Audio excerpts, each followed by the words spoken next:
Hello guys, I am advocate Dishang from Futuristic Academy. आज हम पढ़ने जा रहे हैं false evidence of and offense against the public justice, यानी कि आपका फॉल्स एविडेंस देने पे क्या क्या सजा होगी। ये आज हमारा पार्ट 2 होने वाला है। पार्ट 1 हमने पहले कर लिया है, तो लेट्स स्टार्ट।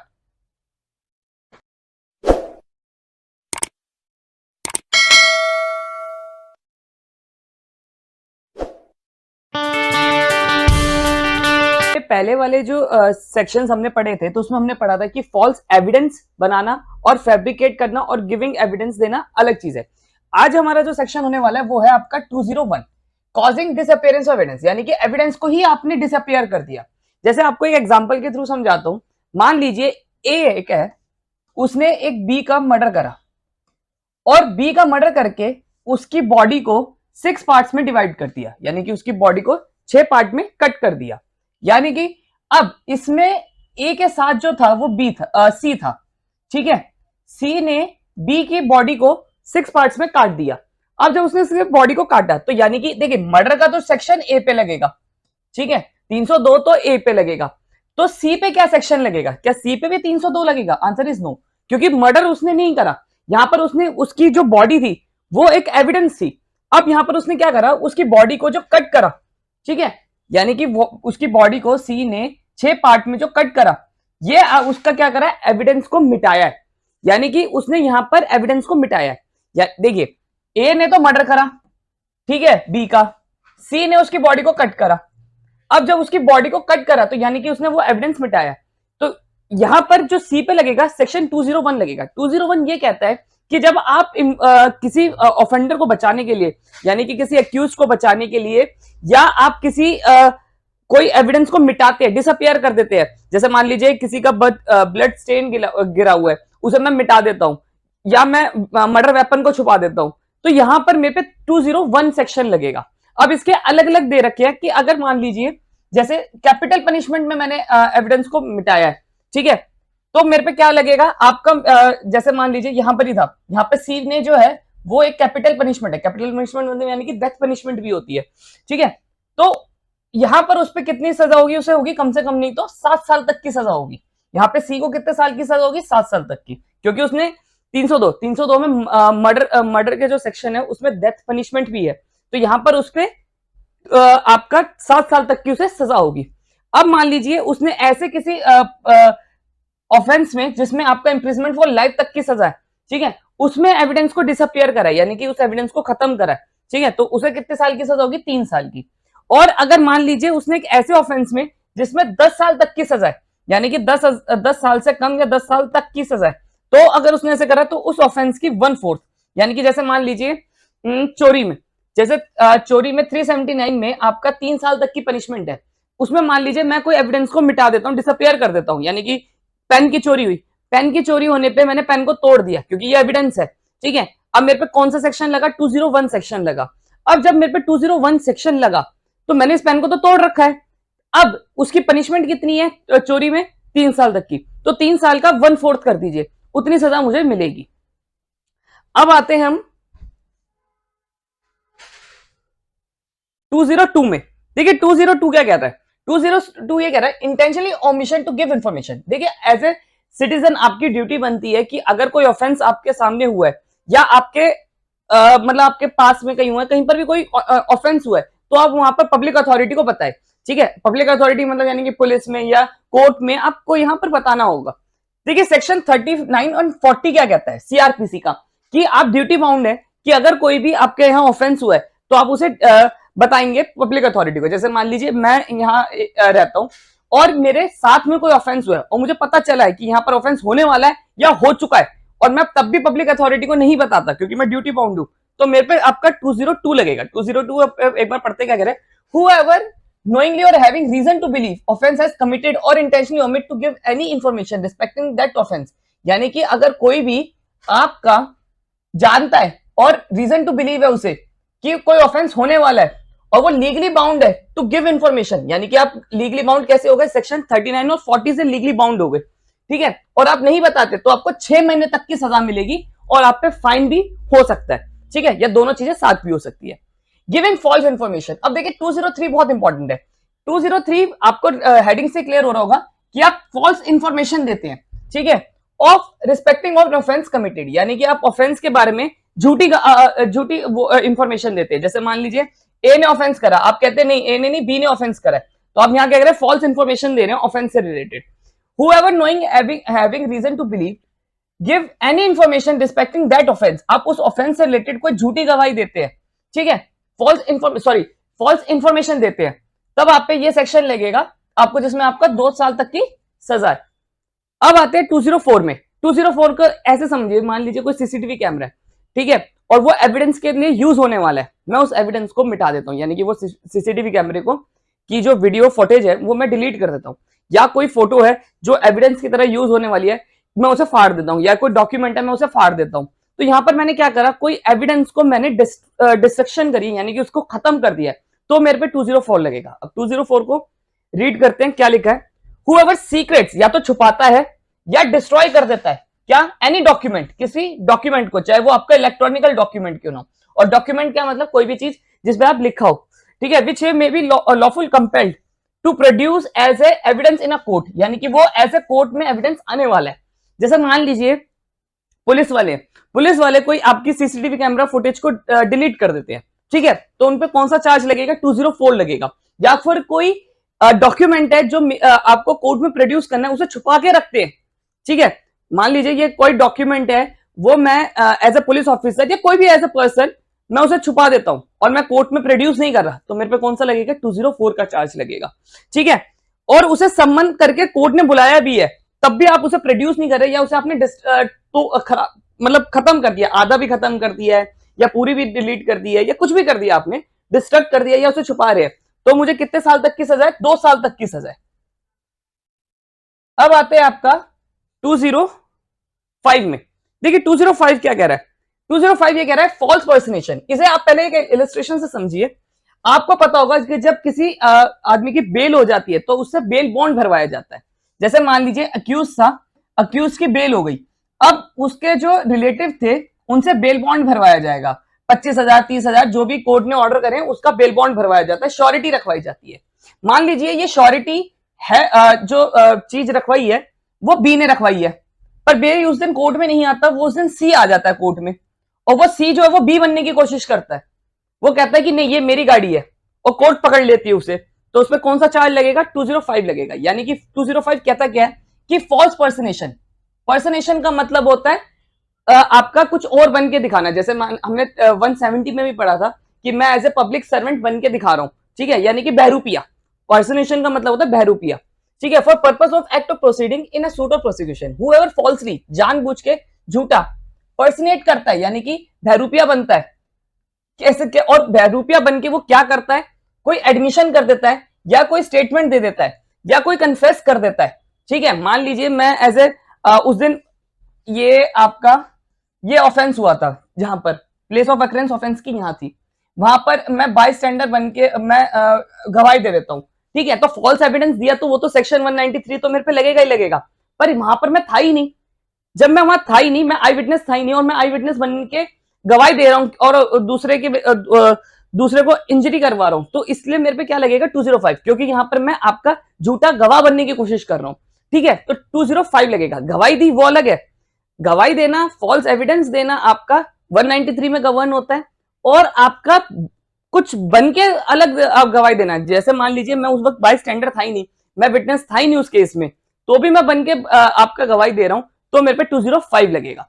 और मैं उसमें एडमिशन कर देता हूं, यानी कि कोई चीज एडमिट कर लेता हूं, स्टेटमेंट देता हूं, कन्फेस कर लेता हूं, यानी कि गुनाह मान लेता हूं, ठीक है। या बेल बॉन्ड सिक्योरिटी वाला सबसे अच्छा एग्जांपल था कि मैं बी की श्योरिटी की जगह सी की श्योरिटी, मतलब बी की श्योरिटी को मैं सी बन के बता देता हूं, यानी कि मैं अपनी बाइक रखवा रहा हूं, ठीक है, और बन के कोई और दिखा रहा हूं, तो बेल बॉन्ड मैंने किसी और के दे दिए और बना कोई और, तो यहाँ पे 205 भी लगेगा। अब आते हैं हम आपका 206। 206 क्या कहते हैं, फ्रॉडुलेंटली, यानी कि आप रिमूवल और concealment of property to prevent it seize as forfeit और इन एग्जीक्यूशन। देखिए पहले एग्जीक्यूशन वर्ड को जानिए।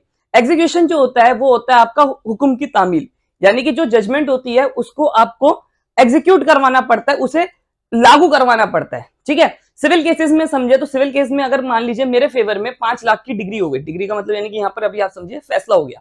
अब जब मेरे नाम पे 5 लाख रुपए का फैसला हो गया तो वहां अब मैं एग्जीक्यूशन फाइल करूंगा और उस 5 लाख की हुक्म की यानी कि ऑर्डर की तामील करवाऊंगा। तामील का मतलब यानी कि उसको एग्जीक्यूट करवाऊंगा, यानी कि उसे इंप्लीमेंट करवाऊंगा।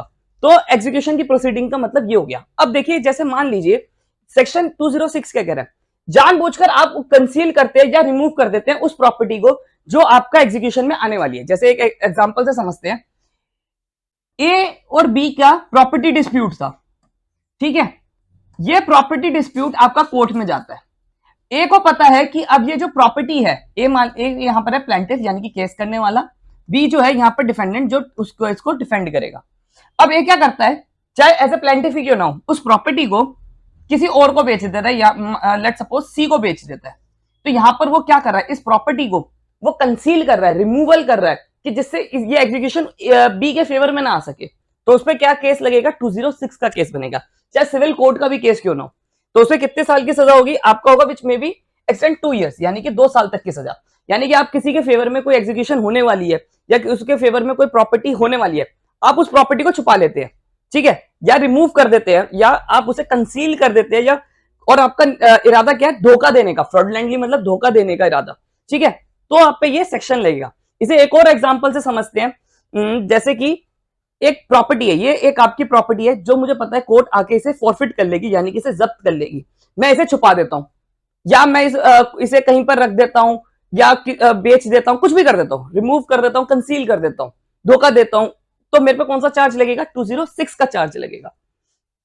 अब आते हैं हम आपका, देखिए 207 क्या कह रहा है, 207 ये कह रहा है कि आपका कोई धोखा देके कोर्ट के ऑर्डर को बचाता है। मतलब जैसे मान लीजिए मैं कोर्ट का ऑर्डर है कि इस प्रॉपर्टी को आप फॉरफिट करिए और मैं उस प्रॉपर्टी को क्या करता हूं, छुपा देता हूं या आपका उसे क्लेम कर, उस प्रॉपर्टी पे क्लेम कर लेता हूं, तो ये आपका 207 लगता है। अब 208 क्या कह रहा है, देखिए 208 और 2010 में आपका दोनों में ये है, जैसे 208 जो है वो आपका डिफेंडेंट की बात करता है, सिविल केस में भी बात करता है कि जैसे मान लीजिए अगर डिफेंडेंट के फेवर में आपका कोई 5 लाख की डिग्री उसके फेवर में हो गई, ठीक है, यानी कि ये देखिए ए केस करने वाला, बी केस को डिफेंड करने वाला।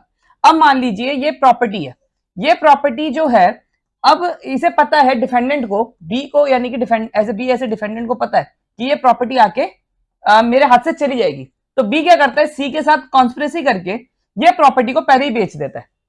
अब यहां पर उसने क्या करा कि आपका बी ने एज ए डिफेंडेंट होने के बाद भी उस ऑर्डर को, यानी कि उसे पता है कि ये ऑर्डर मेरे अगेंस्ट आ सकता है, वो कहेगा कोर्ट में जाके कहेगा कि ये देखो जी जो प्रॉपर्टी थी वो तो मैं पहले ही बेच चुका हूं, तो उस पर 208 लगेगा।